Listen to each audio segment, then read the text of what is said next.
पशुपति व्रत कौन से महीने में करना चाहिए। तो जिन्होंने लिखा कि पशुपति व्रत कौन से महीने में करना चाहिए, तो हम उनसे पूछेंगे कि मरना कौन से महीने में चाहिए। जब मरने का कोई सीजन नहीं होता, मरने का कोई दिन नहीं होता, मरने का कोई समय नहीं होता, मरने का कोई पल नहीं होता, मरने की कोई घड़ी नहीं होती, तो पशुपति व्रत करने का भी कोई समय नहीं होता। जब तुम्हारा मन करे तब करो। कितने व्रत? 5। कितने दिए? 6। प्रसाद के 3 हिस्से, 2 हिस्से मंदिर में, 1 हिस्सा। हम तो लोगों से कहते हैं आडंबर में पढ़कर व्रत मत करना। कोई ने कह दिया कि उस दिन तो केवल मीठा ही मीठा खाना चाहिए, तो वो महाराज को तो पकड़ के लाओ जिसने कहा।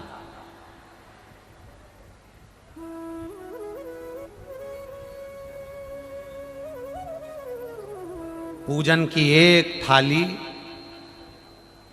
सोमवार का पहला दिन व्रत का, सवेरे जो थाली लेकर पूजन करने जाओ, बाबा का अभिषेक पूजन कर कर आओ, वो थाली वापिस रख दो, वही थाली शाम को ले जाओ। 6 दिए रख कर ले जाओ, मीठा का प्रसाद ले जाओ।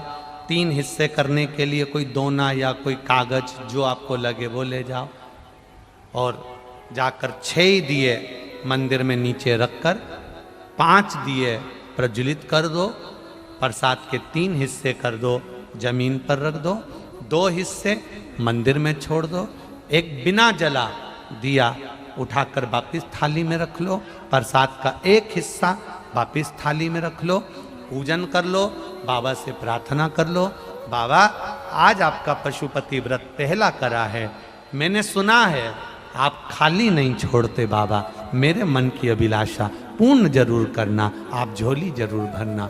बाबा से विनय करो, आ जाइए। घर के अंदर प्रवेश करते समय सीधे हाथ में बैठकर अपने घर की ओर मुख कर कर, सीधे हाथ की ओर, जो घर का सीधा हाथ हो, अंदर जाते समय वहीं बैठकर दिया लगा दो, बाबा से प्रार्थना कर अंदर प्रवेश करो। प्रसाद का जो 1 हिस्सा है उसको भोजन करने से पहले खा लीजिए, भोजन करने के पहले। भोजन जो तुम्हारे यहां बना है बड़े प्रेम से पाइए। ऐसे 5वां व्रत जब आए, एक श्रीफल भेंट मंदिर में चढ़ाकर, 108 फूल हो तो फूल, पत्ती हो तो पत्ती, जो मिल जाए, चावल का दाना, मूंग का दाना, जो 108 मिल जाए, शिव जी को चढ़ा। बाबा से प्रार्थना करो, दिल से निवेदन करो, बाबा से विनती करो, और बाबा से निवेदन कर कर 5 व्रत तुम्हारे पूर्ण हो, बड़े आनंद से करिए। मेरा पशुपति नाथ कृपा करेगा।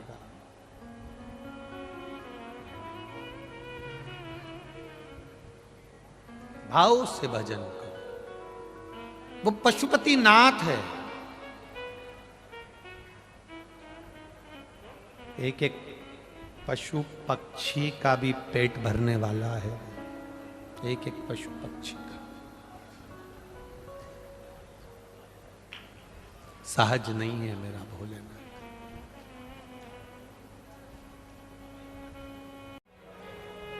और प्रतिदिन भगवान का भजन करते हैं तो हमारा पुण्य बढ़ाते हैं, पर हमको ये नहीं मालूम कि किसी के यहाँ पर बाल हत्या करी गई है।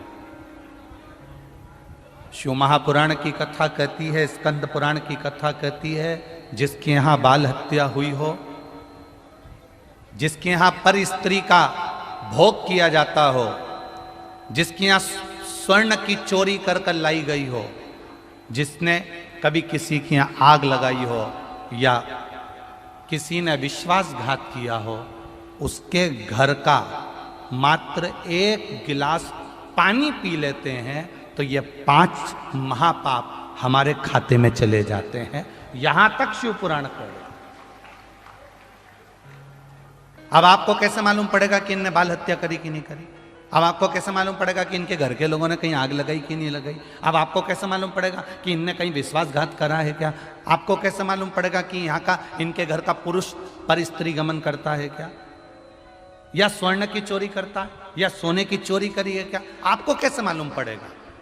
आपको नहीं मालूम कि इनके घर के लोगों ने कहीं आग लगाई कि नहीं लगाई, पर स्त्री गमन किया कि नहीं करा, या स्वर्ण की चोरी करी कि नहीं करी? आपको कुछ भी नहीं मालूम, क्योंकि आप अनभिज्ञ हैं। आप नहीं जानते कि इसके यहाँ अपन ने पानी पिया तो ये कैसा है, आप नहीं जानते। तो शिव महापुराण की कथा कहती है, आप अनजाने में उसके घर का पानी पियाए, अनजाने में आपके ऊपर 5 महापाप का दोष उसके खाते का चढ़ गया। पर आप अगर रोज शिव के मंदिर जा रहे हो, शिवालय जा रहे हो, या 5 मिनट भी श्री शिवाय नमस्तुभ्यम बोल रहे हो, तो ये समझ लेना कि हमने भले उसके घर का पाप लियाए थे, पर उसको हमने वापिस भगवान के चरणों में जाकर साफ कर दिया। उस महापाप को हमने समाप्त कर दिया।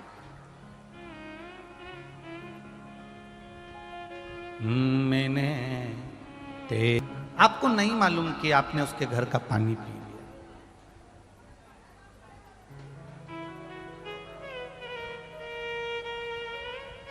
कौन व्यक्ति कैसा है आपको क्या मालूम पड़ेगा? हम छत्तीसगढ़ में आए, आप मध्य प्रदेश में आए, कोई उत्तर प्रदेश गया, कोई बिहार गया, कोई उत्तराखंड गया, कोई दिल्ली गया, कोई महाराष्ट्र गया। उसको क्या मालूम कि कौन व्यक्ति कैसा? उसको मालूम ही नहीं। वो तो भजन में लगा हुआ है, वो तो स्मरण में लगा हुआ है, वो तो भक्ति में लगा हुआ है, भगवत नाम में लगा हुआ है, कीर्तन में लगा हुआ है, मंत्र जाप में लगा हुआ है, नाम जाप में लगा हुआ है। और जब अपनी भक्ति में वो रमा हुआ है, अपने भजन में वो रमा हुआ है, अपने कीर्तन में वो रमा हुआ है, अपने स्मरण में रमा हुआ है, और कोई ऐसा व्यक्ति जो महापापों की गिनती में आया है और उसके हमने जल ग्रहण भी कर लिया, तो हम अगर शिव के द्वार जा रहे हैं, हम भगवान के मंदिर जा रहे हैं, हम शिवालय जा रहे हैं, तो उन महापापों से हमारी मुक्ति हो रही है।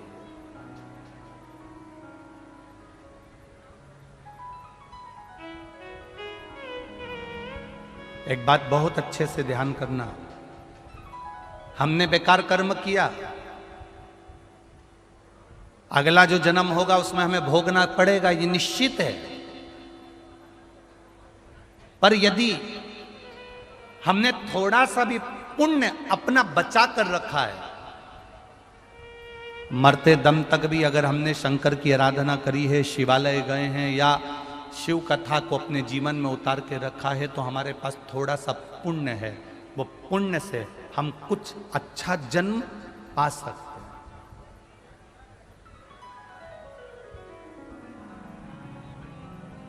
दिन भर दुकान पर बैठे रहे, रविवार आया तो पत्नी और बच्चों को लेकर होटल चले गए, घर की बूढ़ी माँ घर में, घर के बूढ़े पिता घर के अंदर, और तुम अपनी पत्नी और बच्चे को लेकर होटल में चले गए। दिन भर दुकान पर रहे, एक दिन मिला, वो एक दिन काय के लिए मिला कि पत्नी और बच्चों को लेकर किसी शिवालय में जाकर एक लोटा जल चढ़ा लेना, पर आप उसको भूलकर होटल में जाकर बैठ गए।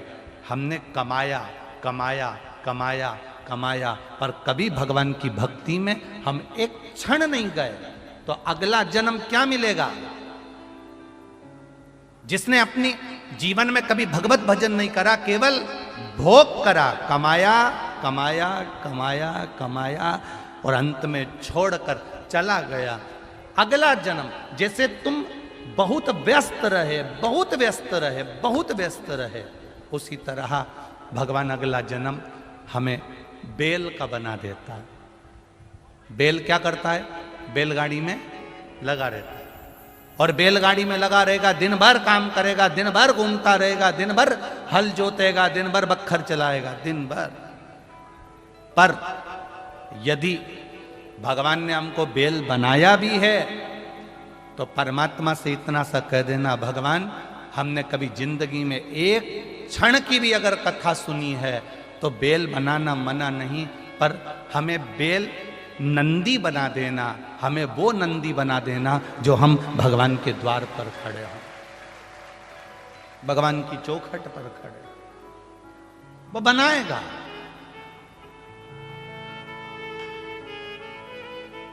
बेल और नंदी में बहुत अंतर होता है। बेल को खेत में काम करना पड़ता है और नंदी रोड पे से जाओ और एक बड़ा सारा नंदी, बड़ा सारा बेल, बड़ा सारा नंदी अपनी अलमस्त में घूम रहा है और रोड पे बैठा है। तुम्हारी गाड़ी भले 25 लाख की है, तुम 25 लाख की गाड़ी को साइड में से लेकर जाओ पर वो नहीं हटेगा, क्योंकि वो नंदी है, उसको काम नहीं करना है, उसको खेत में काम नहीं करना है। हमारा थोड़ा सा भी पुण्य हमारे पास अगर बचता है, हमारा थोड़ा सा भी पुण्य हमारे पास में रहता है, तो ये मानकर चलना भगवान तुम्हें हल में नहीं जोतेगा, कोई नंदी बनाकर अलमस्त की जिंदगी जिया देगा। ये शिव तत्व है।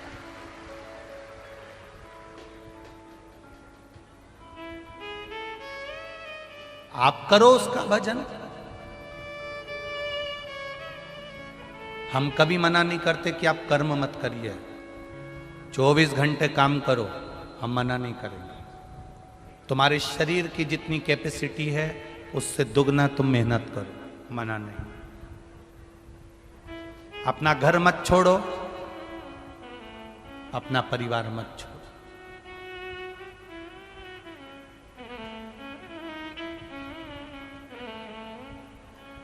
क्यों छोड़े हम?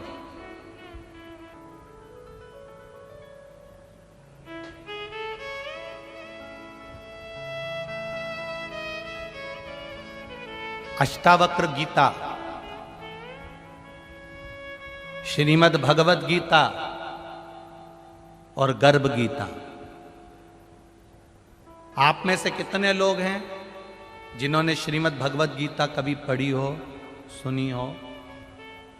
आप में से कितने लोग हैं जिन्होंने कभी अष्टावक्र गीता को पढ़ा हो, बाजार से लेकर आए हो और पढ़ा हो अष्टावक्र गीता? पढ़िए। आप में से कितने लोग हैं जिन्होंने कभी गर्भ गीता पढ़ी हो? गीता प्रेस गोरखपुर की अष्टावक्र गीता भी मिलती है, गर्भ गीता भी मिलती है, श्रीमद् भगवत गीता भी मिलती है, पढ़िएगा।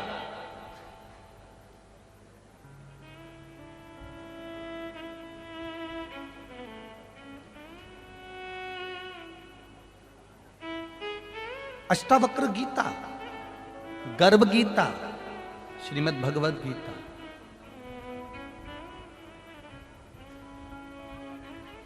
अष्टावक्र गीता में अष्टावक्र जी ने राजा जनक जी को 3 बातों से सब कुछ समझा दिया।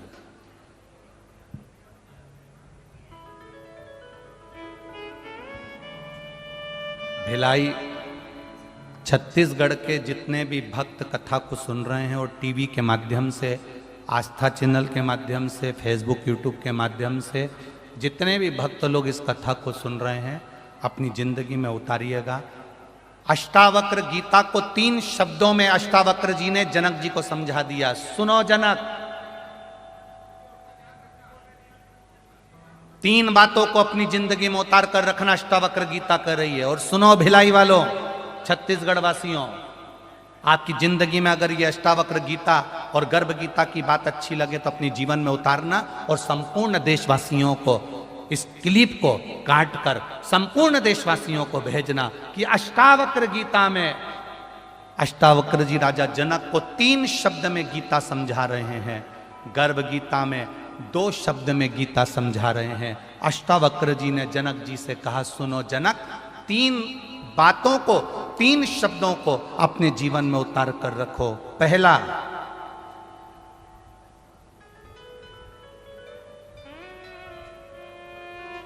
अष्टावक्र जी का इन 3 शब्दों को अपनी जिंदगी में उतारिए। पहला,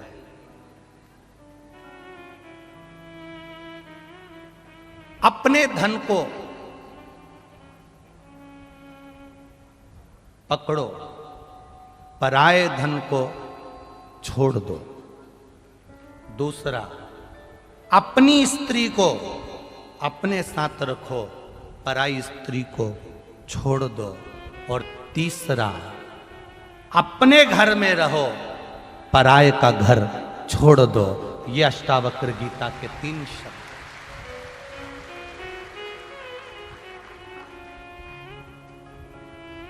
अष्टावक्र गीता के 3 शब्द अष्टावक्र जी ने राजा जनक जी को कहे। और गर्भ गीता के 2 शब्द अपनी जिंदगी में उतार कर रखना, पूरी गीता समझ में आ जाएगी। गर्भ गीता के मात्र 2 शब्द हैं जिसको मनुष्य को अपने जीवन में उतारना चाहिए। और वो 2 शब्द हैं अपनी कमाई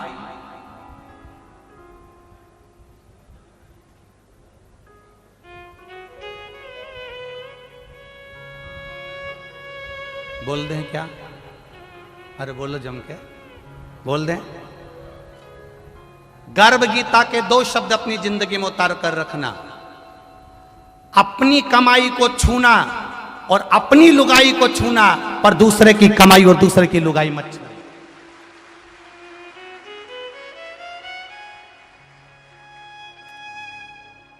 गर्भ गीता के 2 शब्दों का स्मरण करिएगा। अपनी कमाई को हाथ लगाओ, अपनी स्त्री का स्पर्श करो, पर दूसरे की कमाई कितनी है, दूसरे का धन करोड़ों का भी पड़ा हो तो उसका स्पर्श मत करना। और दूसरे की नारी कितनी भी सुंदर हो उसका स्पर्श मत करना। ये गर्भ गीता का।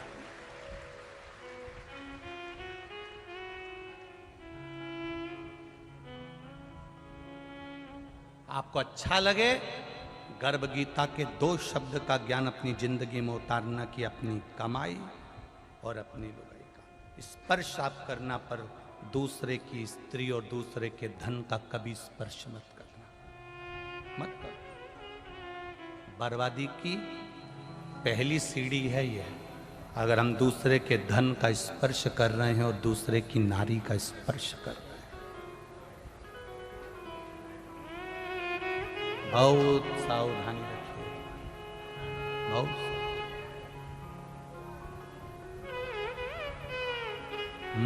मत बुरे कर्म कर बंदे, वरना पछताएगा।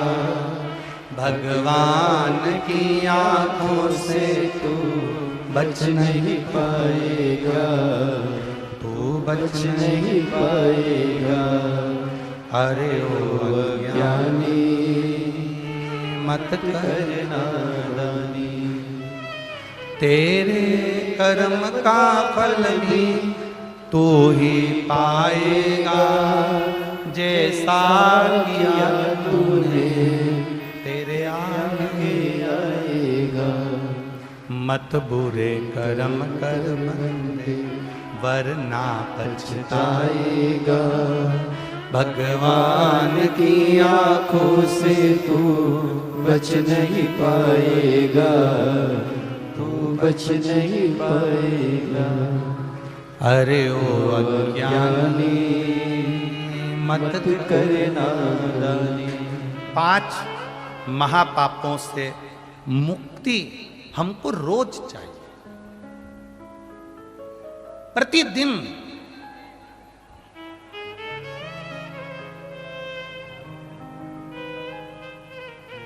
कपड़े में चाय का कॉफी का दाग लग जाए, अभी की अभी धो लो, साफ हो जाएगा।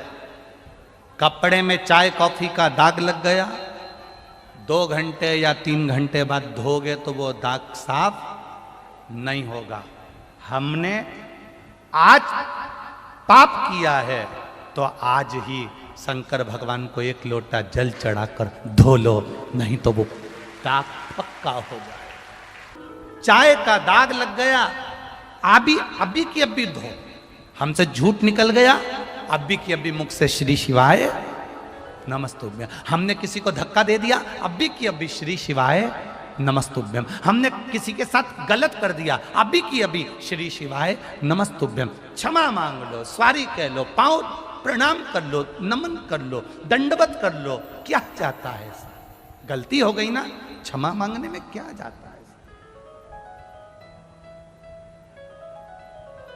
भक्त बनना, भगवान बनने की कोशिश मत करना। आज दुनिया में बड़ा विडंबना चल रही है, जिसे देखो वो अपने आप को भगवान समझ रहा है कि मैं दुनिया का सबसे बड़ा भगवान हूँ, मैं आपका जन्म मरण परण सब कुछ कर सकता हूँ। पर भगवान शिव की कथा कहती है, शंकर भगवान के सिवाय दुनिया में कोई जन्म मरण और परण बताने वाला नहीं है। अगर बताने वाला होता तो यशोदा जी के दरवाजे पर यशोदा जी का हाथ देखकर भगवान शंकर ने कह दिया था कि यशोदा तेरे बच्चे के पीछे काल मंडरा रहा है। राम जी का स्वरूप देखकर कह दिया था राघव जी के जीवन में ये तकलीफ आएगी। ये शिव के सिवा कोई नहीं कर सकता।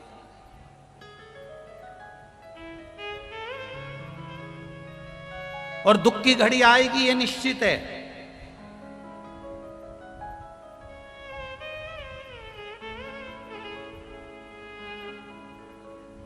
जिसने फटे पुराने कपड़े पहने हैं, जिसने रूखी सूखी रोटी खाई है, जिसने टूटे फूटे घर में रहकर अपना जीवन निकाला है, एक दिन मेरे महादेव की कृपा से ऐसा आता है कि उसको सुख का अच्छा दिन जरूर देखना पड़ता है। जिसने फटे पुराने कपड़े पहने, जिसने रूखी सूखी रोटी खाई, जिसने बहुत ठोकरें खाई, जिसने पसीना बहाया, जो धूप में चला है, उसको एक ना एक दिन छांव अवश्य मिलती है और वो बड़ा मजबूत होता है। बाद में उसके जीवन में सुख मिलता है। सुख मिलने के बाद उसको अहंकार नहीं आता, क्योंकि उसको मालूम है अगर वापिस वही दिन आ गए तो वो तैयार रहता है। दुख तो उसको आता है जो कभी फोर व्हीलर गाड़ी से पांव नीचे नहीं उतारता, कभी धूप में नहीं चलता, जो कभी बिना होटल के भोजन नहीं करता। ऐश और आराम की जिंदगी में ब्रांडेड कपड़े पहने हमने पूरी जिंदगी में। जब उसकी जिंदगी में दुख आता है तो उससे झेला नहीं जाता। वो एक ही काम करता है, तो मरी जाऊं तो अच्छा है। पर जिसने दुख झेल कर सुख झेला है, वो मरने की नहीं सोचता, मेहनत करने की सोचता। वो और मेहनत करने की सोचता है। मैंने बहुत दुख देखा, बहुत तकलीफ देखी, बहुत कष्ट देखा। मेरी माँ ने लोगों के कपड़े सिले, मेरी माँ ने ये काम करा, मेरे पिताजी ने ये काम करा। हम स्कूल जाते थे, बहुत मेहनत से जाते थे, कोई गाड़ी नहीं, पैदल चले जाते थे। जिसने शुरू में दुख देखा है, उसके जीवन में एक बार सुख जरूर आएगा। तुम चिंता मत करना। जो ज़्यादा ठोकर खाता है, एक दिन उस पत्थर को लोग उठाकर पीपल के पेड़ के नीचे रख देते हैं। जो पत्थर बीच में बार बार ठोकर देता है, जो पत्थर में ज़्यादा ठोकर लगती है, उस पत्थर को उठाकर लोग बड़ के पेड़ के नीचे, पीपल के पेड़ के नीचे रख देते हैं। कोई दूसरा आता है, उस पर सिंदूर पोत कर चले जाता है। कोई तीसरा आता है, उसे अगरबत्ती लगाकर चले जाता है। जिसने ठोकर खाई होती है, वो एक न एक दिन मंदिर में पूजा जाता है, ये निश्चित है। पर सबसे बड़ी विडंबना की बात यह है कि हमने व्रत भी करा, साधना भी करी, तिलक भी लगाया, रुद्राक्ष भी पहना, तुलसा भी पहनी, व्रत भी करा, मंदिर भी गए, पर हम भक्ति को नहीं बढ़ा पाए। आप सबसे एक निवेदन पहले भी कर, आज फिर कहते हैं, भीड़ बढ़ाने के लिए कभी शिव पुराण में मत जाना। अगर भीड़ बढ़ाने के लिए जा रहे हो तो बिल्कुल शिव पुराण में मत जाओ। शिव पुराण में जाना तो भक्ति बढ़ाने के लिए जाना तो जाना, नहीं तो मत जाओ। अपने घर में भले काय को टाइम बर्बाद करते हो, अपने घर में दुकान संभालो, घर संभालो, फ्रिज का पानी पियो, सोफा पे आराम से बैठो, एसी के कमरे में बैठो, कूलर चला के बैठो, काय को टाइम बर्बाद करते हो। अगर भीड़ बढ़ाने के लिए आप यहाँ पहुंच रहे हो तो बिल्कुल मत पहुंचो। अगर भक्ति बढ़ाना है, भजन बढ़ाना है, कीर्तन बढ़ाना है, मंत्र जाप बढ़ाना है, स्मरण बढ़ाना है, तो आप पहुंचो, आप जाइए।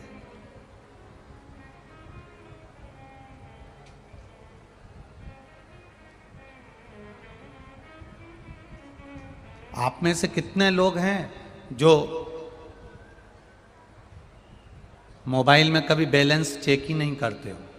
करते हो ना रोज, 2-4-8 दिन में, महीने भर में, 2 महीने में। और तुम अगर मोबाइल में बैलेंस चेक नहीं करोगे कि कितना बचा ये चेक नहीं करोगे तो जो कंपनी का मोबाइल है वो कंपनी की बाई तुमको रोज मैसेज भेज देगी, इतने दिन में, इतनी तारीख को तुम्हारा डाटा, अरे बोलो जम के बोलो, खत्म होने वाला है।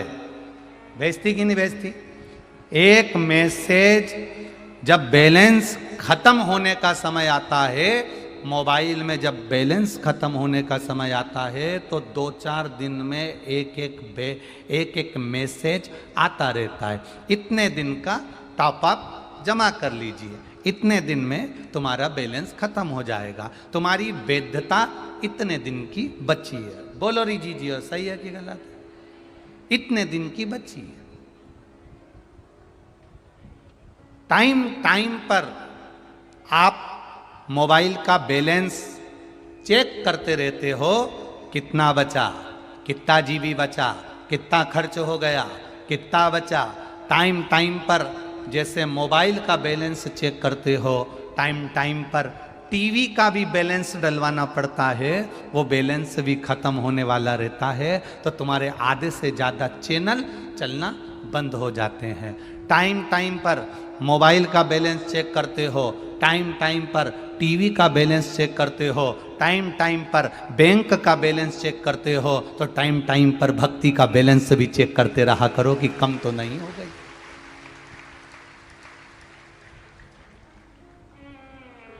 जैसे मोबाइल का बैलेंस खत्म होता है तो मैसेज आता है, आपकी भक्ति भजन कम होता है तो उसके भी मैसेज आते हैं। घुटना दुखने लगता है, पहला मैसेज। किसी का एक्सीडेंट हो गया, जम के बोलो जरा, दूसरा मैसेज। सबके बच्चों की शादी पक्की कराई तुमने और तुम्हारी औलाद की शादी तुम पक्की नहीं करवा पा रहे हो, तीसरा मैसेज वो भेज रहा है। क्यों? तुम कहते हो मेरे तो कभी पहले घुटने ही नहीं दुखते थे, मेरा तो कभी एक्सीडेंट ही नहीं हुआ था, फिर ये अभी एक्सीडेंट कैसे हो गया? मेरे बच्चों का ब्याह तो मैंने कई लोगों के ब्याह करे, मेरे बच्चों का ब्याह कैसे रह गया?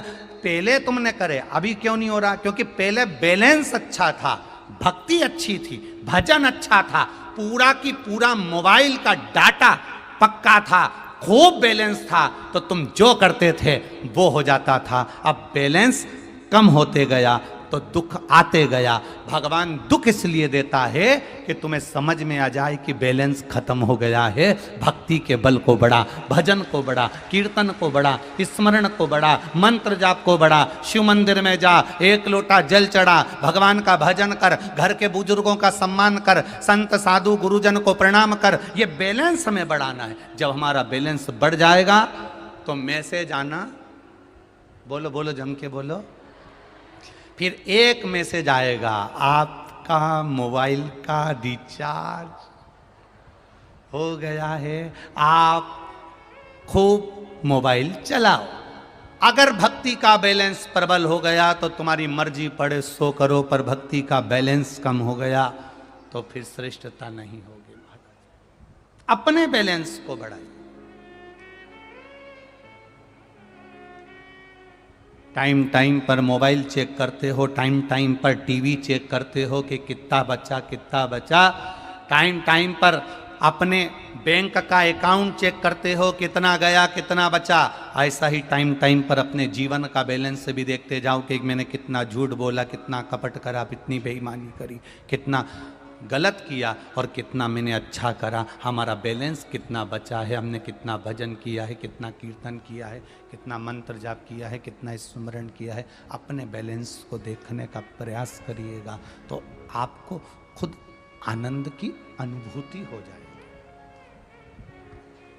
हमें दूसरे के मोबाइल का बैलेंस नहीं देखना, हमें अपना बैलेंस देखना। वो कितना भजन कर रहा है उससे मतलब नहीं, वो कितना पाप कर रहा है उससे मतलब नहीं, उसने कितना झूठ बोला हमें उससे मतलब नहीं, उसने क्या कह दिया हमें उससे मतलब नहीं। हमें दूसरे के मोबाइल से कोई मतलब नहीं है कि उसमें कितना बैलेंस है, हमें अपने मोबाइल से मतलब, अपने मोबाइल से ये चार्ज हुआ कि नहीं। और देखिए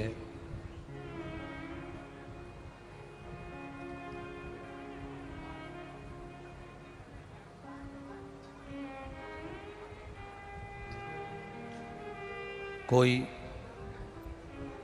पानी पिला रहा है, कोई चाय पिला रहा है, कोई नाश्ता पिला रहा है, कोई खिचड़ी बांट रहा है, कोई बिस्कुट बांट रहा है, कोई कुछ बांट रहा है, कोई कुछ बांट रहा है। इसी भिलाई में एक दुकान वाले भैया ने यही ग्राउंड के आगे अपनी दुकान में, लाइट की दुकान में, उन्होंने लाइट के कनेक्शन के बोर्ड बनाकर बाहर रख दिए। कोई पानी पिला रहा है, कोई चाय पिला रहा है, कोई नाश्ता करा रहा है। उसने लिख दिया जितने लोग कथा सुनने आए हैं इनको अगर चार्जिंग करने के लिए मोबाइल नहीं हो तो यहाँ चार्जिंग पॉइंट रखा है, इससे चार्ज कर। अब देखिए भिलाई वालों को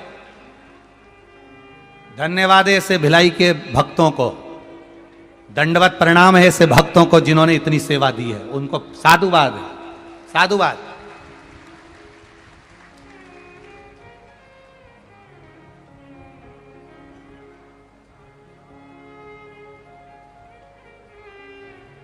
अब उन्होंने चार्जिंग का एक स्थान बना दिया कि साहब आपको यहां मोबाइल चार्ज करना है। उसी तरह परमात्मा ने भी इस शिव महापुराण के पंडाल को चार्जिंग का बोर्ड बनाकर रख दिया है। यहां आओ और चार्ज होकर चलेगा, यहां आओ भजन कर कर चलेगा। यहां आए हो भगवान की अविरल भक्ति को धारण करिए, भगवान के भजन को धारण करिए, भगवान की अविरल भक्ति को अपने जीवन में उतारिए, भगवान की अविरल भक्ति को अपने भीतर उतारिए, भगवान की अविरल भक्ति को अपने भीतर उतारिए।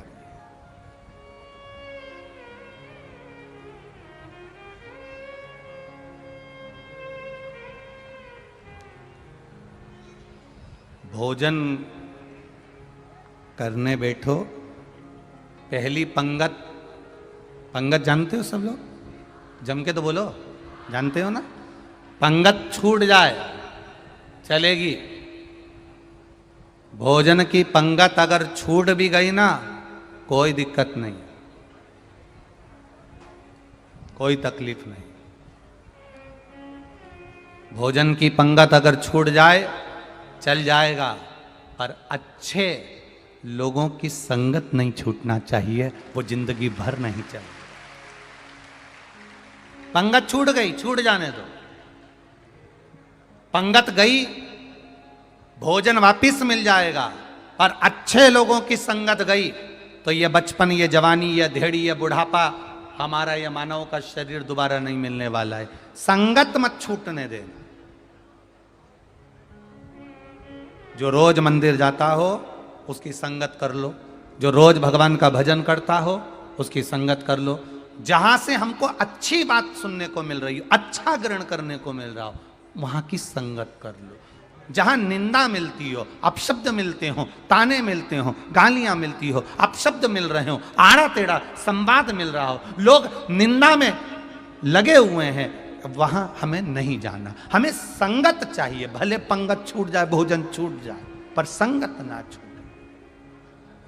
रावण के पास में धन था, रावण के पास में वैभव था, रावण के पास में सारे गृहबंदी बने बैठे थे, रावण के पास में 10 शीश थे, रावण के पास में सोने की लंका थी, रावण के पास में मंदोदरी जैसी सुंदर नारी थी, रावण के पास में वीर वीर सैनिक थे, रावण के पास में वंश भी बहुत बड़ा था, संतान भी बहुत थी, रावण के पास में बहुत सारी सत्ता थी, पर रावण के पास में पंगत भी थी, सब कुछ था, वैभव था, धन था, दौलत थी, सत्ता थी, पर रावण के पास अच्छी संगत नहीं थी, इसलिए बर्बाद हो गया। एक बार अगर अच्छी संगत में मिल गए, एक बार दुनिया के लोग कहेंगे शिव पुराण में क्यों जाते हो, काय के लिए जाते हो, क्यों जा रहे हो, क्या करना वहां पर, कैसे, हम कुछ नहीं करने जा रहे, हम पंगत के लिए नहीं जा रहे, हम संगत के लिए जा रहे, हम संगत पाना चाहते।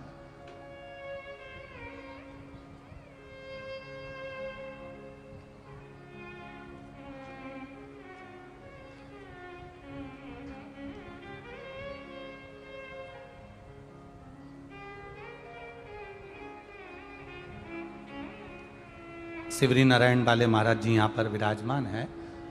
हम जब शिवरी नारायण गए थे कथा करने के लिए पहले, तो महाराज जी के वो भगवान राम जी के राघव जी के मंदिर भी हम दर्शन के लिए गए। वहाँ जब दर्शन किया तो वहाँ छोटे छोटे ब्राह्मण के बालक और भी अन्य अन्य साधु संत तपस्वी एक जगह बैठकर सब सत्संग कर रहे थे, सब सत्संग कर रहे थे। हमें महाराज जी के मुख से एक शब्द बड़ा सुंदर लगा, वो हम यहाँ कहे बिगड़ ना रहे। महाराज जी ने कहा कि महाराज जी हमारे इस राघव जी के मंदिर में, इस राम जी के मंदिर में दोनों चीजें होती है, पंगत भी होती है और संगत भी होती है। संगत भी हो, पंगत भी चल रही और संगत भी, सत्संग ना छूटे महाराज, हमारा परमात्मा के संग ना छूटे।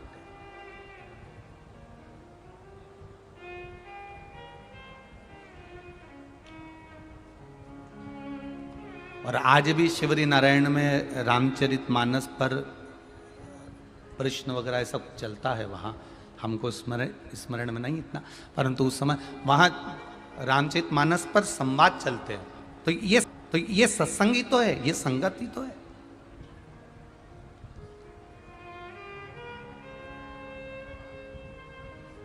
निंदा अगर सुनने को मिल रही है तो हमारे कान में जो छेद है इससे निकल जाना चाहिए। दो तरह का जहर होता है, एक मुख से पिया जाता है, कान से पिया जाता है। मुख से पिया हुआ जहर व्यक्ति को तुरंत मार देता है, कान से पिया हुआ जहर, निंदा का जो जहर है वो जो पिया है वो इतनी जल्दी नहीं मारेगा, व्यक्ति को रोज मारता है। प्रतिदिन कोई निंदा कर कर गया, आपको लगेगा बताओ उसने मेरे लिए ऐसा कह दिया, रोज जलोगे, रोज प्रतिदिन तुम्हारा हृदय जलेगा, प्रतिदिन तुम मरोगे भीतर, प्रतिदिन मरोगे।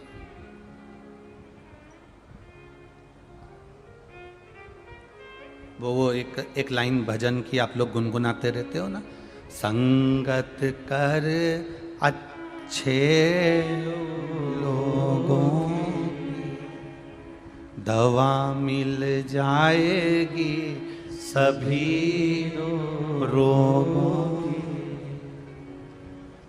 भक्ति का थोड़ा तू जतन कर ले और थोड़ा थोड़ा प्रभु का भजन कर ले, थोड़ा थोड़ा हरि का भजन कर ले। संगत कर अच्छे लोग, बोलो आप भी बोलो जरा, संगत कर अच्छे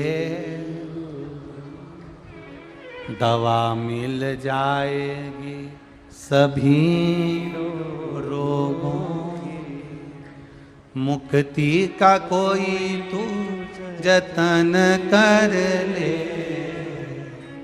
रोज थोड़ा थोड़ा प्रभु का भजन कर ले।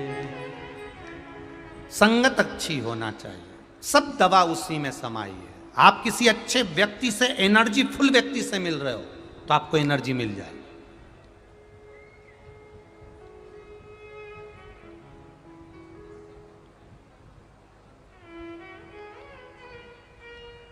खरगोन के पास में गांव है, वहां की एक महिला ने एक पत्र लिखा, सीहोर कुबेरेश्वर धाम पर पत्र आया डाकघर द्वारा। खरगोन मध्य प्रदेश की वो महिला ने पत्र लिखा और उस पत्र में उसने लिखा कि गुरु जी को कहना धन्यवाद है मैं इतनी तकलीफ में आ गई थी, इतनी तकलीफ में आ गई थी, मेरा पति दिन रात गाली देता था, मदिरा पीकर आता था, शब्द कहता था, ताने देता था, मारता था। मैंने भी सोच लिया था मैं कल मर जाऊंगा।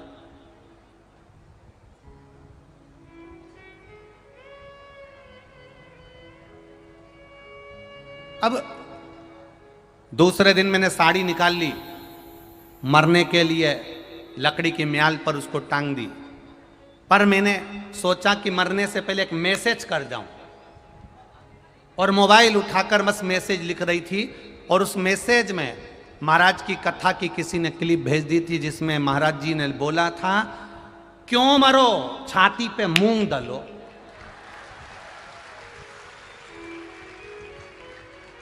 बस महाराज जी को धन्यवाद देना, फिर मैं नहीं मरी।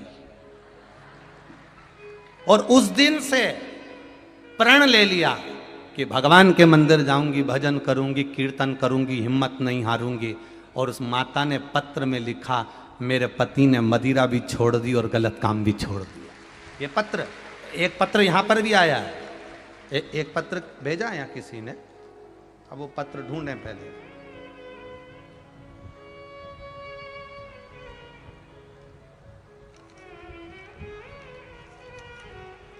संगत कर अच्छे लोगों की दवा मिल जाएगी, सभी लोगों की मुक्ति का कोई तुझ तन कर रोज का कोई तुझ तन कर, रोज थोड़ा थोड़ा प्रभु का भजन कर ले, रोज थोड़ा थोड़ा भोले का भजन कर ले। पत्र में लिखा उन्होंने,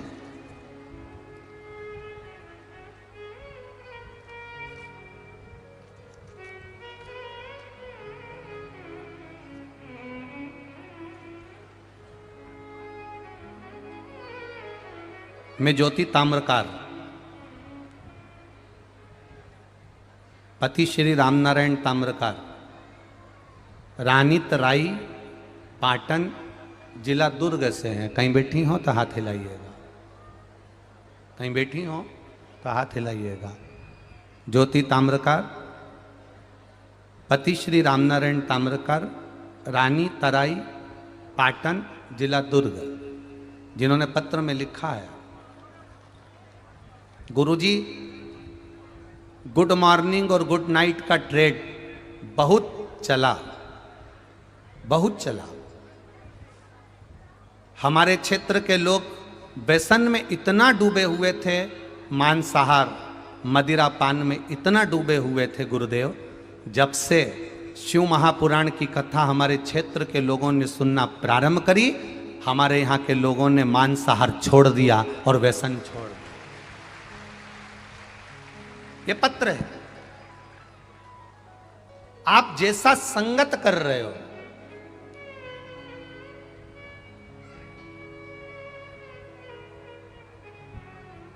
आप जैसी संगति कर रहे हो, आपको वैसा फल प्राप्त होगा। आप जितना भजन में डूबे हो, वैसा फल आपको मिलेगा। आप जितनी भक्ति में डूबे हो, वैसा फल आपको मिलेगा। एक पत्र आया है नाश्ते की प्लेट पर, मेरा नाम पार्वती यादव है। कहीं बैठी हो पार्वती यादव जी तो हाथ हिलाइएगा। पार्वती यादव आप ही हैं, दोनों हाथ हिला दो ऐसा एक बार। मेरा नाम पार्वती यादव है, मैं न्यू कुर्सी पार भिलाई से आई हूँ। बाबा, मैं इस शिव महापुराण का क्या वर्णन करूं। मेरी बहन इसी पंडाल में दूसरे दिवस की कथा श्रवण करने पहुंची, और पंडाल में जैसे ही कथा श्रवण करने के लिए पहुंची, अचानक से घर से फोन आया। मेरी बहन के यहाँ उनका बेटा सीरियस है, तो मेरी बहन यहाँ से कथा भी ना सुनी है, और दोपहर में 1:30 बजे बस बाबा को प्रणाम कर कर, भूमि को प्रणाम कर कर मेरी बहन यहाँ से निकल गई। हमारी बहन के यहाँ से वापिस हमारे पास खबर आई कि दोपहर में 3:30 पर खबर आई कि जिस बेटे की तबीयत खराब थी वो मर गया। लड़का शांत हो गया तो हम भी घर चले गए। यहाँ से 3:30 बजे हम यहाँ से कथा में से उठकर घर चले गए और घर जाने के बाद में हम हमारी बहन के यहाँ जाने की तैयारी करने लगे क्योंकि उसका बेटा शांत हो गया। गुरुदेव, हमने हमारे पति से कहा कि एक बार वापिस कथा स्थल ले चलो। कथा स्थल आए, एक कंकर को उठाकर नमन किया और उनसे विनती करी कि हमारे बहन का लड़का मर गया, ऐसी सूचना आई है, पर आप सीहोर वाला महाराज कहता है 3 महीने में सुनते हो, आप क्यों ना सुनते हो। गुरुदेव, हम उनके घर पहुंचे और मालूम पड़ा कि उस बच्चे को एक पैरालिसिस का जम के झटका आया और बच्चा वापस जीवित हो गया।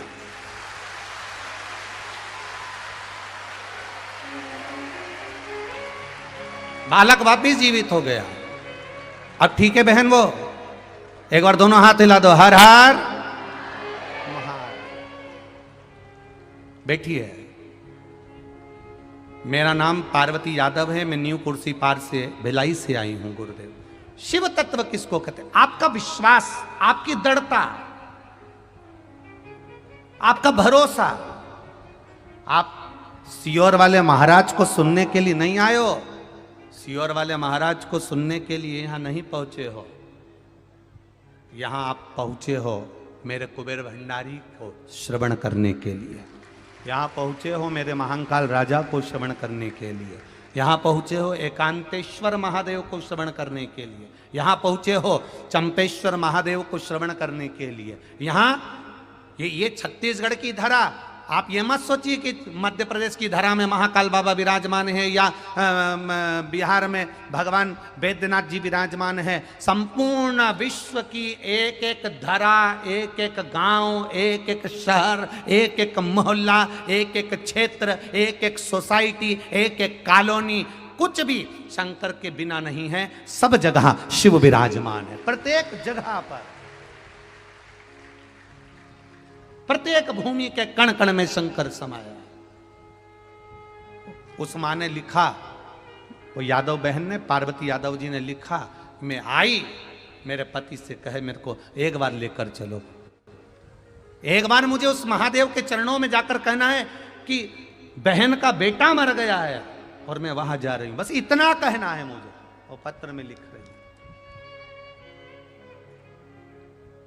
अब मरे हुए व्यक्ति को झटका आ जाना और झटका भी आ जाना और वापिस जीवित हो जाना, अकाल मृत्यु वो मरे जो काम करे, चंडाल का काल उसका क्या बिगाड़े, जो भक्त हो महाकाल का। शिव बिना नहीं हो सकता। कौन आया, कौन गया, कौन देख रहा, कौन देख रहा। हम तो आप लोगों से रोज मिलने भी नहीं आते और ना हम लोग वहाँ मिलते हैं। हाँ, 7 दिन में एक दिन जरूर पहुँचते हैं आपसे मिलने के लिए, बाकी के दिन नहीं पहुँच पाते। आप रायपुर में भी थे तो भी एक दिन हम आए, 7 दिन में, 5 दिन में। कौकड़ी में थे तो एक दिन जरूर आए पंडाल में मिलने के लिए। आप हाले कोसा में थे, एक दिन जरूर आए। शिवरी नारायण थे, एक दिन जरूर आए। ऐसा नहीं कि यहाँ नहीं आएंगे, यहाँ पर भी एक दिन मिलने के लिए प्रयास रहेगा। आजकल में कभी भी रात्रि के समय 5-10 मिनट आपसे मिलन हो जाए, ये पर हम मिलें ना मिलें, आपका रोज का मिलन उस महादेव से होना चाहिए, प्रतिदिन का मिलन, प्रतिदिन का उससे मिलन होना चाहिए। हम मिले ना मिले, उससे मिलन,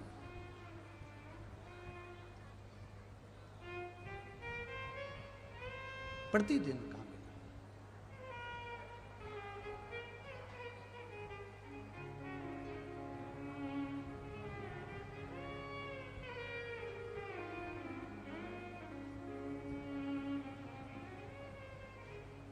वो कहते हैं ना,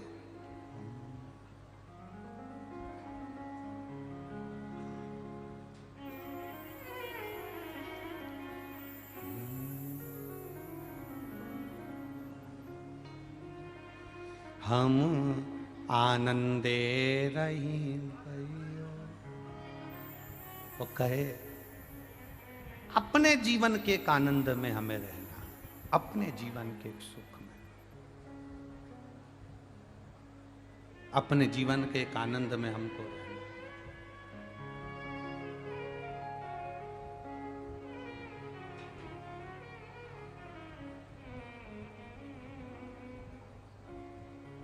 शिव तत्व कह रहा है आपका विश्वास, आपकी दृढ़ता, आपका भरोसा टूटना नहीं चाहिए। वो कहे, वो पहले गुनगुनाते थे, सरक पे चढ़ गई रे मीरा,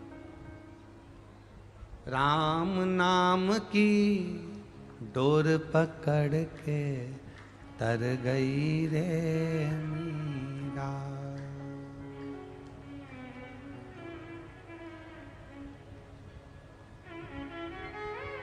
अपने एक आनंद में अपने जीवन को हम जिए, अपने आनंद में हम भक्ति के आनंद में जिए।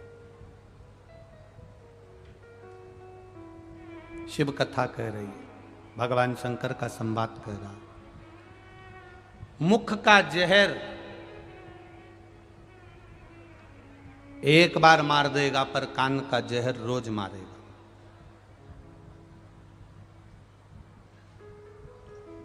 और यह बड़ा विचित्र जहर है,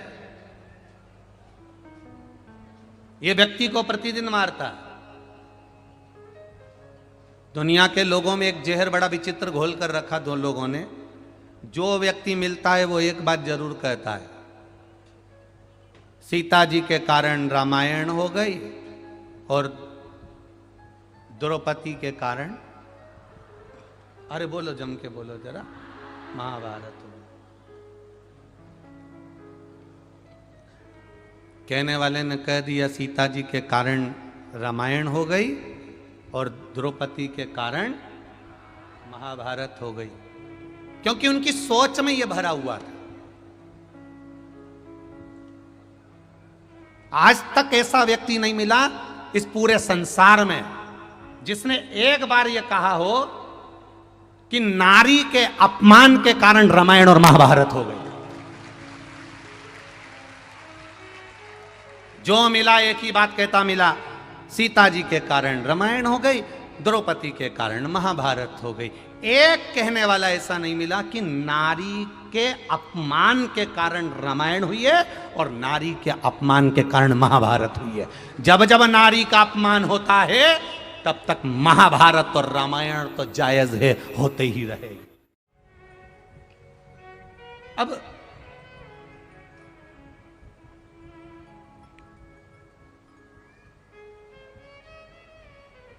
मेना, धन्या, कला, ये तीनों पितरों की बेटियां, इनको श्राप मिल गया। श्राप मिला, पृथ्वी पर जाना पड़ेगा। अब तीनों ने विचार करा कि हम पृथ्वी पर आ भी जाएंगे, रह भी लेंगे, पर हमारा कल्याण कैसे हो, हमारा उद्धार कैसे हो। भगवान मेरे इस जीवन का कल्याण ना जाने कब होगा, जिससे सुख शांति मिला करती वह ज्ञान ना जाने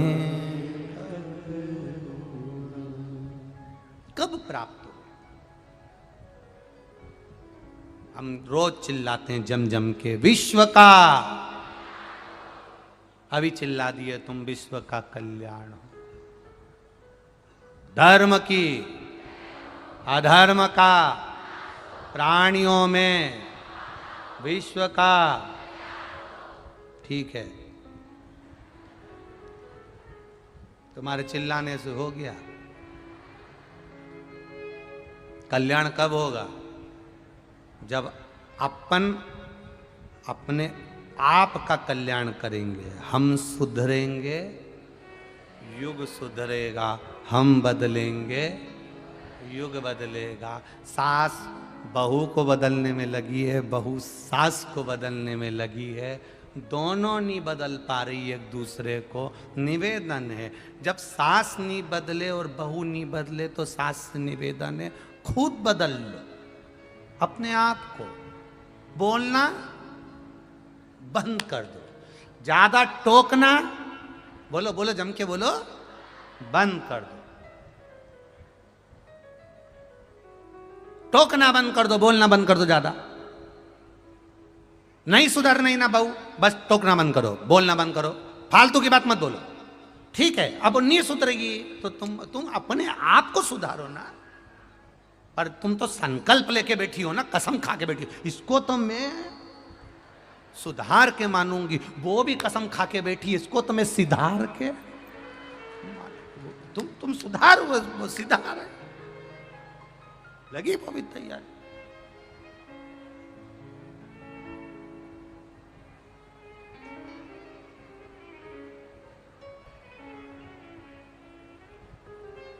अब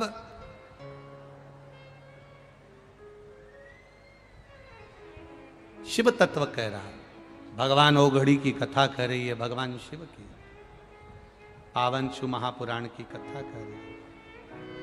हृदय से पुकारा, हृदय से। और जब आप दिल से हृदय से उसको पुकारते हो तो वो सुनता है। आप भाव से जब कहोगे वो सुनेगा। कब से खड़े हैं झोली पसार, क्यों ना सुने तो मेरी पुकार। कब से खड़े हैं,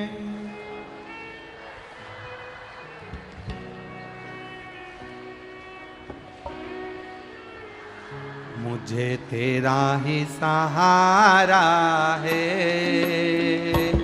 मेरे भोले बाबा सब दुख का तुम्हारा। शिव कथा कर रही है। आपका विश्वास जितना दृढ़ हो जाता है उतना फल प्राप्त हो जाता है।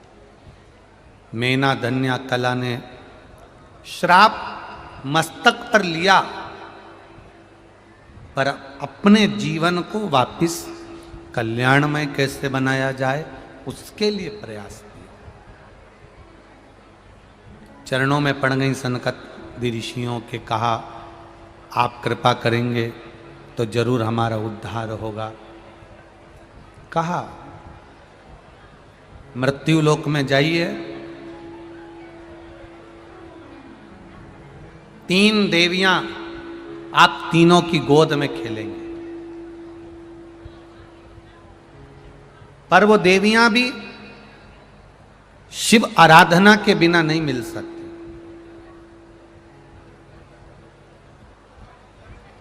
भगवान शिव की आराधना के बिना वो 3 देवियां ज्ञानवान प्राप्त नहीं हो सकती।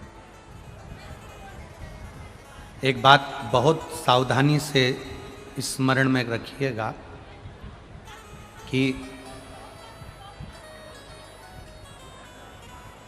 जब गर्भ में बच्चा रहता है, जब गर्भस्थ बालक रहे, गर्भस्थ संतान रहे, उस समय पर ना तो हमें निंदा करना चाहिए और ना कभी हमें निंदा सुनना चाहिए। जब गर्भस्थ संतान रहे तब एक बहुत विशेष स्मरण अपने जीवन में होना चाहिए।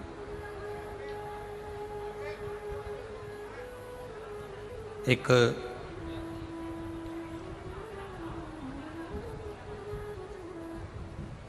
और मौका मिले कभी जीवन में तो शिव की निंदा तो कभी ना तो सुनना और ना कभी करना।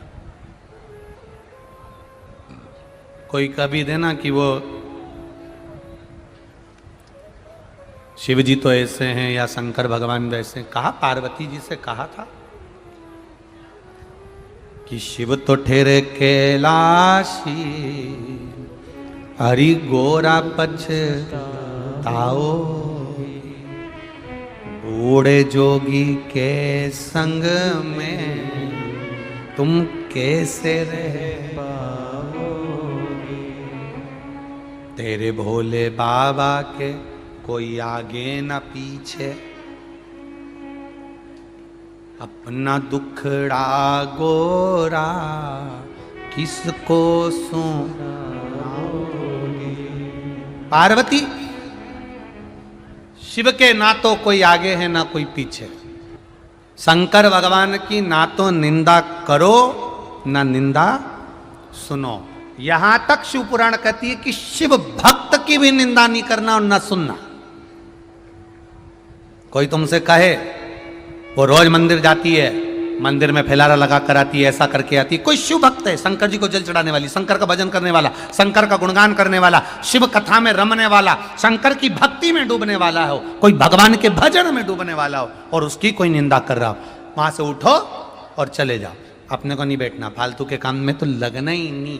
आग लगे बस्ती में, अपन रहे मस्ती में। निंदा, शंकर भगवान की निंदा से एक राक्षसी ने जन्म ले लिया था, जिसका संगार शंकर भगवान के भक्त के हाथ से होना था।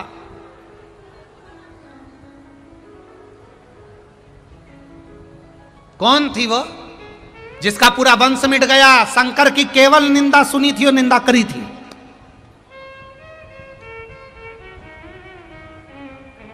बोलो रे छत्तीसगढ़ वालों, रामचरितमानस में उस राक्षसनी का नाम आता है ताड़का। कौन थी वो ताड़का? किसकी लड़की थी? एक यक्ष की। किसकी बेटी थी? एक यक्ष की। और वो यक्ष भी कोई साधारण नहीं था महाराज। सुकेतु नाम का यक्ष, सुकेतु नाम का यक्ष, जिसके घर में औलाद नहीं हुई, संतान नहीं हुई, बड़ा चिंता में, बड़ा चिंता। कई कई माताओं को जब संतान नहीं होती है ना, तो बड़े दुखी होकर के, आओ हमें नहीं जाना शंकर जी के मंदिर। वो सियोर वाला महाराज बताते हैं, आंकड़े की जड़ का प्रयोग करो, ये करो वो करो, मैंने सब कर लिया, नहीं जाना मुझे। मेरा माताओं से निवेदन है, नहीं करना मत करो। विश्वास नहीं है, बिल्कुल मत जाओ। भरोसा नहीं है, कथा में मत जाओ। विश्वास नहीं है, शिव के दरवाजे मत जाओ। पर संतान भी नहीं हो रही है तो भी शंकर की निंदा मत करना, क्योंकि जिस दिन वो औलाद देगा तो कहीं ताड़का जैसी नहीं दे दे। यही हुआ, यही। अब तुम्हें विचार करना चाहिए, ताड़का नाम की राक्षसी का भगवान ने संहार करा। क्यों करा? राम जी को ऐसी क्या पड़ गई कि वो ताड़का का संहार करने पहुंच गए? क्या जरूरत पड़ गई? केवल एक गलती ताड़का के पिता ने कर दी थी। सुकेतु नाम का यक्ष एक गलती कर दिया, उसके घर में संतान नहीं, औलाद नहीं, तो वो तप करने के लिए इंद्र का बैठा, इंद्र का तप करा तो इंद्र ने आकर कह दिया, सुकेतु तुम्हें क्या चाहिए? मेरे घर में संतान चाहिए, मेरा तप मत करो, करना है तो शंकर जी का करो। सुकेतु ने मन में सोचा, शंकर जी का तप कर कर क्या करूंगा, शिव जी का तप कर कर करूंगा क्या? सुकेतु ने कहा, मैं शंकर जी का तप मत नहीं करूंगा। वो तो खुद शमशान में रहता है, वो तो खुद कैलाश पर रहता है। जो शमशान में रहता है वो क्या देगा? उसके पास तो खुद पहनने के लिए कपड़ा नहीं। बस सुकेतु ने अपशब्द कहा, ब्रह्मा जी का तप किया, ब्रह्मा जी प्रकट हुए, उन्होंने कहा, क्या मांगना है तुमको? बस संतान चाहिए, मेरे यहां संतान नहीं, औलाद नहीं, औलाद नहीं है। तेरे यहां संतान का सुख नहीं है सुकेतु, तेरे को औलाद नहीं हो सकती, संतान का सुख नहीं है। ब्रह्मा जी ने कह दिया, सुकेतु तेरे यहां संतान नहीं होगी। सुकेतु ने कहा, संतान तो मेरे यहां होगी, ब्रह्मा जी कोई उपाय? ब्रह्मा जी ने कहा, मैं जो लिख देता हूं उसको दूसरा कोई नहीं टालता, केवल एक ही टालता। कौन? महादेव। अगर तू महादेव का भजन करेगा तो संतान होगी।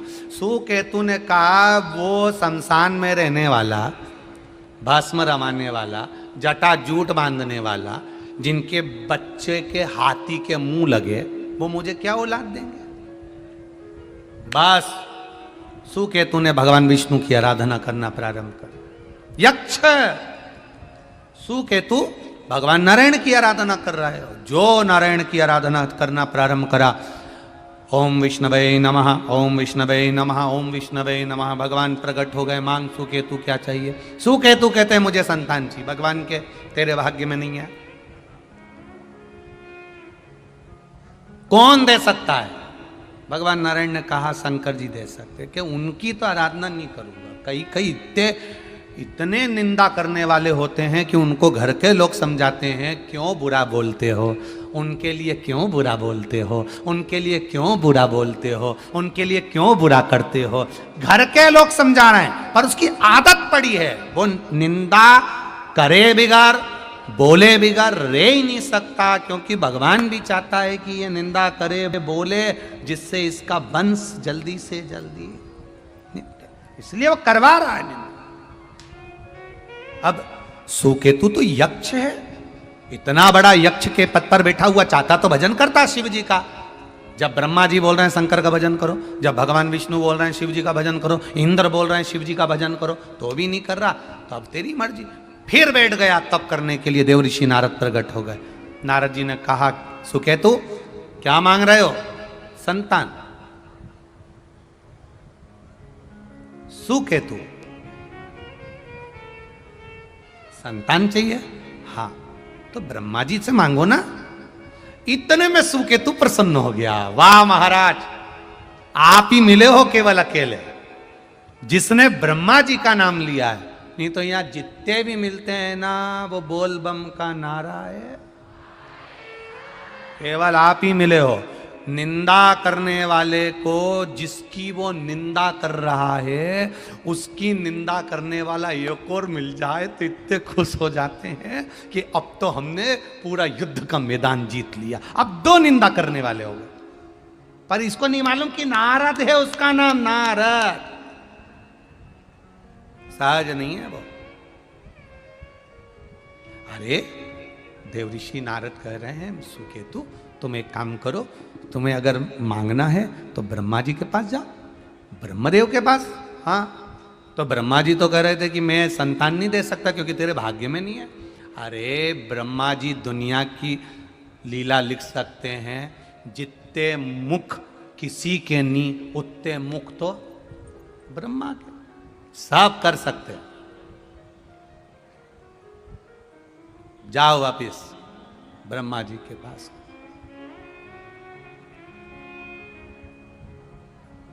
संतान दे दो। ब्रह्मा जी बोले कि दे तो दूंगा, मना नहीं। तो जिद पर अड़ा है, दे दूंगा। इतनी जिद्दी कर रहा है तो संतान देने में मुझे कोई दिक्कत नहीं। पर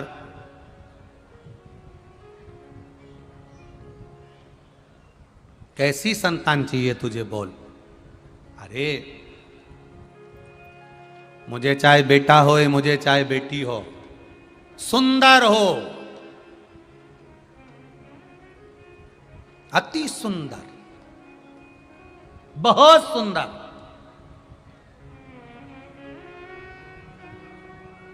आपसे एक बात पूछें रे छत्तीसगढ़ वालों, कोई व्यक्ति बहुत सुंदर हो, बहुत सुंदर, बहुत सुंदर हो, बहुत सुंदर हो, और दिन भर दूसरे की निंदा करता रहे, तो उसकी सुंदरता किस काम की हो? बोलो रे छत्तीसगढ़ वाला, सही है कि गलत है? और कोई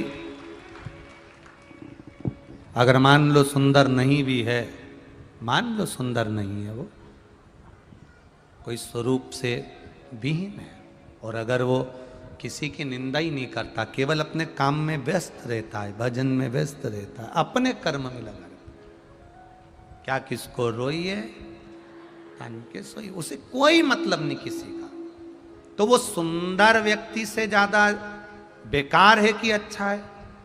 अच्छा है ना, क्योंकि भले वो सुंदर नहीं है पर उसने किसी की निंदा नहीं करी। कई लोगों की आदत होती है बड़े बड़े स्थान पर बैठकर निंदा कर बैठते हैं, वो ऐसा, वो वैसा वो ऐसा। ना ना, रामचरितमानस तक में लिखा है, ऊंच निवास नीच कर तूती, देख न सकई पराई विभूति। ना करिए, निंदा ना करिए। कितना कीमत वाला मुख भगवान ने दिया है, कितना कीमत वाला ये श्रवण शक्ति भगवान ने दी है, कितनी कीमत वाले हाथ दिए हैं, कितने कीमत वाले नयन भगवान ने दिए हैं, कितने कीमत वाले ये चरण भगवान ने दिए हैं, कितना कीमती बनाकर भगवान ने भेजा है। और करोड़ों की जायदाद देकर हमको ये शरीर देकर भेजा और उसको निंदा में निकाल दो तो क्या मतलब।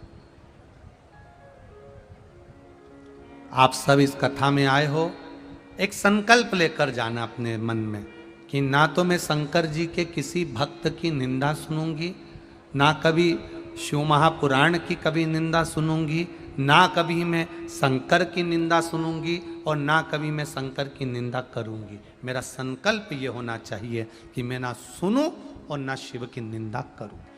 जो बने भजन करो, ना बने मौन रहो। हम ज़्यादा कुछ नहीं कर सकते तो इतना तो कर सकते हैं कि हम शिव की निंदा नहीं करेंगे, शंकर का गुणगान करेंगे। बनेगा तो करेंगे, ना बनेगा तो ना करेंगे। सुकेतु बेटा हो चाहे बेटी हो पर सुंदर हो, ब्रह्मा जी ने वर दे दिया। सुकेतु तेरे घर में एक कन्या जन्म लेगी, वर है, बड़ी सुंदर, देवलोक की अप्सराएं भी उसके सामने फीकी होगी।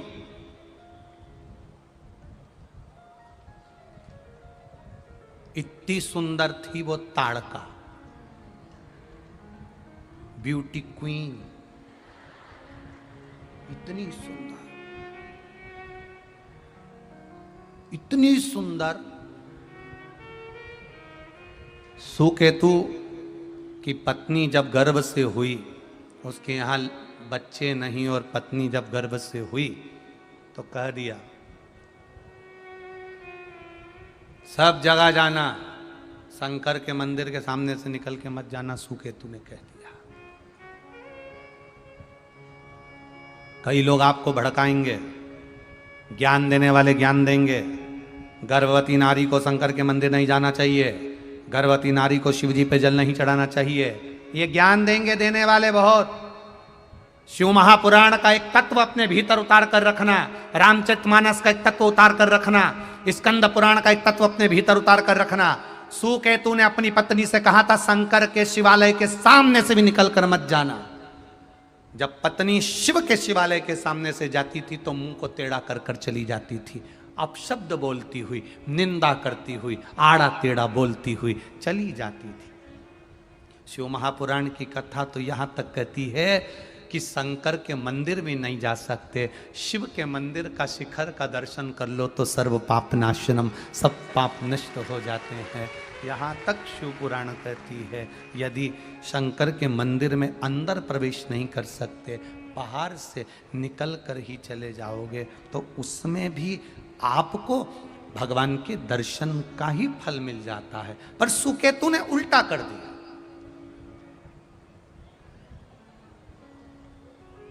मेरी जीजियों और मेरे जीजाओं,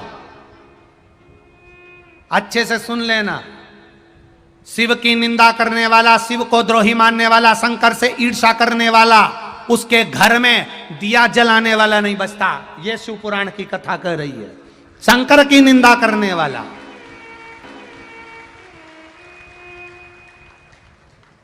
किसी ने कहा गुरुजी रावण शिव जी की आराधना करता था। इस कथा को सुनने के बाद लोगों के मन में शंका आती है, रावण शंकर जी की आराधना करता था, फिर उसके घर में दिया जलाने वाला क्यों नहीं बचा? कारण क्या था? रावण शिव जी की आराधना करता था। एक बार भगवान शंकर सामने आकर प्रकट होकर कहे, रावण लंकाधिपति मांग तुझे क्या चाहिए? रावण शंकर भगवान से कहता है, तुम्हें क्या चाहिए? तुम बोलो। मेरे पास में लंका है, राजसी ठाट है, वैभव है, सत्ता है, मेरे पास बल है, मेरे 10 शीश हैं, सारे ग्रहों को बंदी बनाकर रखा है। शंकर भगवान ने युद्ध के मैदान में राम जी से युद्ध के पहले शिव जी ने रावण से कहा था कुछ मांग ले मुझसे। रावण कहता है ऐसे बानरों को तो मैं यूं ही निपटा दूंगा, तुम चिंता मत करो, ये वनवासी क्या करेंगे। शंकर भगवान से कहा तुम्हारी मुझे जरूरत नहीं है, कुछ तो मांग ले। रावण कहता है मुझे कुछ नहीं चाहिए। भगवान कहने लगे अंतिम समय में मांग लेना। रावण कहता है आप मेरे सामने ही मत आना। बस शिव जी तो इतना किलवाने ही वाले थे, जब रावण के प्राण छूटे तब राम जी सम्मुख में शंकर जी के कहते हैं आपका भक्त है, प्राण छोड़ने जा रहा है, आप कृपा नहीं करोगे। शंकर जी कहते हैं उसने कसम दी है कि मेरे सामने ही मत आना, नहीं जा। सौगंध निभाते हैं भगवान। पांडवों ने सौगंध दी थी भगवान कृष्ण को, हम अंदर जा रहे हैं जुआ खेलने के लिए, चौसर खेलने के लिए। भगवान कृष्ण आगे आगे चल रहे थे। पांडवों ने हाथ जोड़कर कह दिया आप अंदर मत आना, आपको सौगंध है हमारी। भगवान कृष्ण कहने लगे कभी तो बुलाओगे मुझे अंदर। पांडवों ने कहा जब तक तुम्हें बुलाया ना जाए तब तक तुम अंदर मत आना। शकुनी मामा हराते गया, हराते गया, हराते गया। जब दुर्योधन खेल रहा था तब दुर्योधन हार रहा था। जब दुर्योधन हारने लगा शकुनी मामा को ले जाकर बिठा दिया, अब मेरी जगह मेरा मामा खेलेगा। भगवान कृष्ण खड़े हो गए। पांडव कहेंगे मेरी जगह मेरा कृष्ण खेलेगा, पर एक शब्द नहीं निकला। पांडवों के मुख से शब्द नहीं निकला कि भगवान कृष्ण खेलेंगे। पांडव खुद खेलते रहे, भगवान बिलखते रहे बुलाओ मुझे, मुझे पुकारो, मैं आऊंगा, अंदर आकर इसको हरा दूंगा। पर एक ने भी नहीं पुकारा, सब हार गए। द्रौपदी को भी हार गए। जब द्रौपदी का चीर खिंचा रहा था तब द्रौपदी ने पुकारा, भगवान दौड़ कर आए। द्रौपदी रोती हुई बोली अब आ रहे हो, जब सब कुछ हार बैठे। भगवान कहे मैं तो दरवाजे पर खड़ा था, इंतजार कर रहा था, पुकार तो ले। एक बार पुकारते दौड़कर अंदर आ जाता, पर पुकारा ही नहीं, तो आऊं कैसे? पुकारे ही नहीं तुम तो मैं आऊं कैसे? एक बार तो पुकारते तुम, अगर एक बार भी पुकार लेते तो मैं तुम्हारे सामने आकर खड़ा हो जाता। पुकार ही नहीं रहे हो, आप तो इंतजार कर रहे हो भगवान हमारा भला करेगा। शंकर जी के मंदिर में एक दिन लोटा भर के जल नहीं चढ़ाया और इंतजार कर रही है ट्यूबवेल में पानी निकल जाए। एक लोटा जल का महत्व जानिए। पहले का समय निकाल कर देखना, भरचक गर्मी में गर्मी पड़ती थी। अभी पूरे 2-3 साल का लेखा निकाल कर देखना, जब से तुमने जल चढ़ाना प्रारंभ करा, गर्मी कब निकल जाती है मालूम ही नहीं पड़ता, कब ठंड आ जाती मालूम ही नहीं पड़ता। देव अधिदेव महादेव सारे मौसम अपने अनुकूल कर कर रखते हैं। इतनी भरचक गर्मी में बाहर बैठा एक व्यक्ति सही से कथा नहीं सुन सकता था, रोज प्रतिदिन अपने हाथ की छाया कर कर कथा सुनवा देता है। वो शिव है।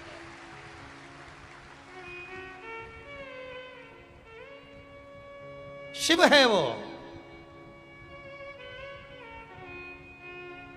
अरे सुकेतु ने कह दिया शिव जी के सामने मत जाना, पत्नी नहीं गई, ईर्षा करती, नफरत करती, अपशब्द कहती, निकल जाती। शंकर जी के मंदिर से मुंह टेढ़ा कर कर जाओगे तो अंत समय में मालूम पड़े एक हवा ऐसी लगती है जिसमें मुंडा ही टेढ़ा हुई जाए। जरा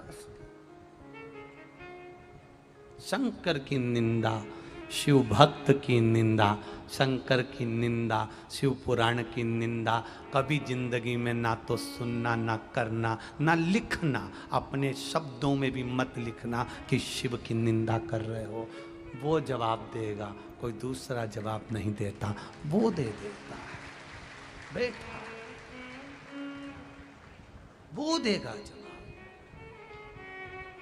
अब सुकेतु कि पत्नी के गर्भ से एक कन्या ने जन्म लिया, बड़ी सुंदर थी, ताड़का, इतनी सुंदर, एकदम ब्यूटी क्वीन, एकदम जोरदार, बहुत सुंदर, बहुत सुंदर। अब बेटी बड़ी हुई, गर्भ का ज्ञान था, शिव जी से नफरत गुण से मिलता है। कल कथा में कहा था, पिता को शुगर की बीमारी है, माता को शुगर की बीमारी है, तो बच्चों में भी आ जाएगी, एक ना एक दिन मरते दम तक के बीच में आ जाए। बीपी है तो बीपी आ जाएगा, थायराइड है थायराइड आ जाएगा। पैतृक गुण है ये, अपने आप ये पैतृक गुण है, अपने आप आते हैं। उसी तरह अगर आप में भजन का गुण है तो बच्चों में भी भजन का गुण आएगा। नफरत का गुण है तो नफरत का गुण आएगा। आप अगर किसी व्यक्ति से नफरत करते हो तो आपकी जो औलाद है, आपकी जो संतान है, वो भी नफरत करेगी महाराज। आप किसी से नफरत कर रहे हो तो आपकी जो औलाद, आपकी जो संतान, वो भी नफरत करे। नफरत का गुण बढ़ता है। प्रेम दीजिए, प्रेम परोसिए। अब ताड़का के मन में नफरत जाग गई। सुंदर बहुत थी, बहुत सुंदर।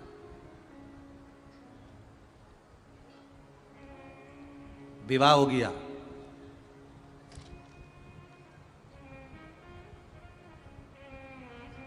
एक राक्षस उसको पसंद आ गया, जिसका नाम था सुंद। ताड़का के पति का नाम क्या था? जम के बोलो जरा। सुंद नाम का राक्षस। राक्षस पसंद आ गया। जिसको अपनी सुंदरता का ज्यादा अहंकार होता है, उसी को ऐसे राक्षस मिलते हैं। अहंकार मत करना। काया उसने दी है, उससे प्रार्थना करना, इसका मुझे कभी अहंकार ना है। तेरी दी हुई है। धन तूने दिया है, इसका कभी अहंकार ना आए। काया तूने दी है, इसका कभी अहंकार ना आए। वैभव, कीर्ति, सत्ता, कुर्सी, पद, प्रतिष्ठा तूने दी है, इसका कभी अहंकार ना आए। कभी अहंकार।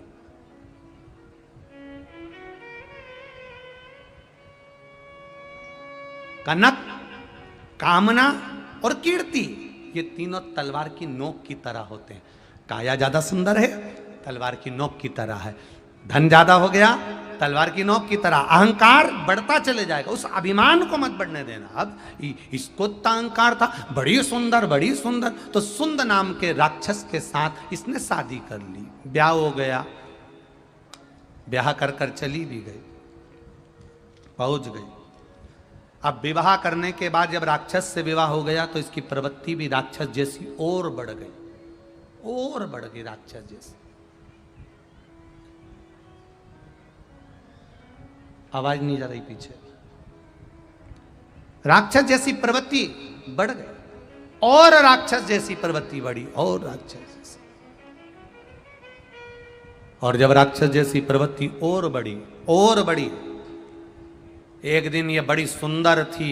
सुंदरता के कारण बस इसके शब्द भारी निकलते थे, बहुत भारी शब्द, बहुत बड़े बड़े शब्द निकलते हैं। किसी ने कह दिया होगा, ले आओ हमारे साथ चाची जी, ए काकी जी, भाभी जी, हमारे साथ एक सेल्फी ले लो ना, फोटो ले। इतने में बोली, मुझे किसी के फोटो की जरूरत नहीं है, मेरा अकेले का फोटो ही काफी है, तुम्हारे साथ तो लू ही नहीं। अब देखो, भगवान ने फोटो के लिए, उसने बेचारे ने तो भाव से कहा, उसने तो बेटी ने तो भाव से कहा ना। अभिमान चरम पर पहुंच गया, और ये पहुंच गई अगस्त ऋषि के यहां। सुंदर तो बहुत थी, अगस्त ऋषि के यहां पहुंची। और अगस्त ऋषि के यहाँ जैसे ही पहुंची, अगस्त बाबा के यहाँ जैसे ही पहुंची, अगस्त ऋषि के यहाँ पहुंचते से ही वहां जितने पूजन के सामान रखे थे, जितना पूजन का साहित्य अगस्त ऋषि के आश्रम में रखा था, सारा पूजन का सामान उठाकर भूमि पर पटक दिया। शिव महापुराण की कथा कहती है, जमीन पर पूजन की थाली रखी है, उसको लांग कर मत जाइए, ठोकर लगा कर मत जाइए। पानी का पात्र रखा है, लोटा रखा है, खाली रखा है, गिलास रखा है, उस पर पात्र को लात लगा कर मत जाओ, उसको लांग कर मत जाइए। शिव महापुराण की कथा कहती है, वेद पुराण शास्त्र या कोई भजन करने वाला, कथा सुनने वाला बैठा है, उसको लांग कर ठोकर लगाकर कभी ना जाइए। उसकी गति क्या होती है? ये सुंदर कन्या अगस्त बाबा के यहाँ का सामान उठाकर फेंकने लगी, ठोकर लगाने लगी, लात मारने लगी। अगस्त ऋषि को क्रोध आ गया और उन्होंने क्रोध में आकर कह दिया, मैं तुझे श्राप देता हूं कि तू राक्षसी हो जा, तेरी सुंदर काया बेकार हो जाए, सुंदर काया बेकार हो जाए। और तूने मेरे आश्रम की पूजन की थाली को लांगा है, मेरे आश्रम की पूजन की पात्र को लात मारी है, तेरे घर में जन्म लेने वाला कोई जीवित नहीं रहेगा। सुंद के साथ में उसका विवाह हो गया। विवाह होने के बाद 2 बेटे हो गए, 2 बेटे। उसमें से एक मारीच भी था। 2 पुत्र हुए। और महाराज सुबाहु और मारीच ताड़का के 2 बेटे हुए थे। तूने पूजन के पात्र को लात मारा है। शिव से निंदा करिए, शंकर की निंदा करिए, शंकर से ईर्ष्या करिए। तेरे को मारने वाला भी कोई शंकर का भक्त होगा। शिव का भक्त।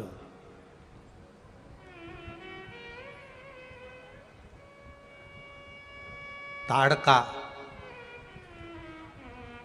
आंखों में आंसू भरकर अगस्त ऋषि से कहती है कि कोई भी शिव भक्त मुझे मार देगा, कोई भी शिव भक्त नहीं। सुन ताड़का, तेरा वंश मिटाने वाला कोई दूसरा नहीं, जिसने अपने जीवन में एकांत में बैठकर शिव की शिवलिंग की पूजन निरंतर जो शिव की पूजन में 7 वर्ष लगातार शिवालय की पूजन एकांत में कर रहा होगा, वही तेरे प्राणों को हरेगा। और वो एक ही थे, भगवान राम, जिनने एकांतेश्वर महादेव की लगातार पूजन कर। केवल एक ही थे जो एकांतेश्वर महादेव की पूजन में तल्लीन रहते थे। 14 वर्ष के लिए मेरे राघव जीवन को गए। अयोध्या से जब चले, जहां जहां मेरे राम रात्रि रुकते थे, सुबह उठकर एक शिवलिंग का निर्माण करते थे, पूजन करते थे, आराधना करते थे और उस शिवलिंग को वहीं छोड़कर आगे बढ़ते थे। जहां जहां राम पथ गमन में, जहां जहां मेरे राम जी चले हैं, रात जहां पर मेरे राम जी रुके हैं, वहां पर राम जी ने एक शिवलिंग की स्थापना करी है। वो शिवलिंग उस समय पर कोई नहीं था, केवल राम जी थे और शंकर जी थे। इसलिए जितने पथगमन पर भगवान राम के हाथ के जितने शिवलिंग हैं, भले उनका नाम कुछ भी रखा हो, पर सब एकांत में बने थे, इसलिए एकांतेश्वर कहलाएंगे। उनका नाम कुछ भी रखा हो, लोगों ने रख दिया हो, ये है वो है, पर वो एकांत में राम जी ने उनकी पूजन करी, उनकी आराधना।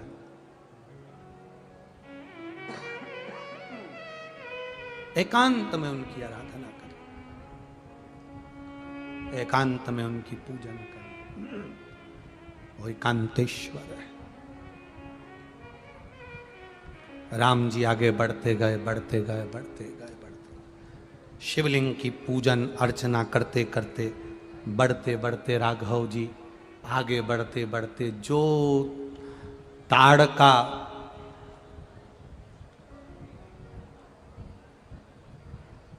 कोई सहजता नहीं है महाराज, बढ़ते कर, जिसने आराधना में अपने चित्त वृत्ति में एकांत में पूजन करी।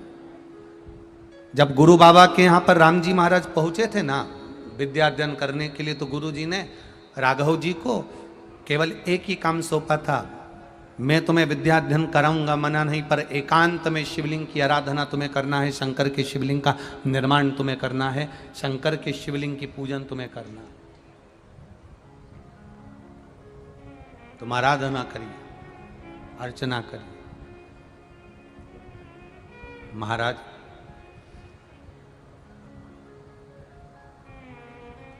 समय जब आया, विश्वामित्र बाबा को अगस्त ऋषि ने बुलाया, कहा ताड़का का जो पति था सुंद, उसको मैंने भस्म कर दिया है अपने श्राप से, पर उसकी जो पत्नी है ताड़का, उसके दो बेटे हैं सुबाहु और मारीच, वो बड़े परेशान करते हैं। विश्वामित्र जी ने कहा क्या चाहते हो? बस ये ताड़का का वध हो जाए, कुछ ऐसा करो शिव के भक्त के द्वारा ही ये मरेगी, इसके पुत्र भी शंकर के भक्त के द्वारा ही मरेंगे। कुछ ऐसा करा जाए जो शिव भक्त, शिव महापुराण की कथा कहती है, जो शंकर का 24 घंटे गुणगान करता हो, शंकर का भजन करता हो, शंकर की भक्ति में डूबा रहता हो, शिव भजन में तल्लीन रहता हो, मात्र उसके चेहरे का भी दर्शन हो जाए तो समझ लो कि शिव कृपा हो गई। नयन ही केवल मिल जाए, शिव कृपा हो गई। केवल नयन मिले, करुणा हो गई भोलेनाथ।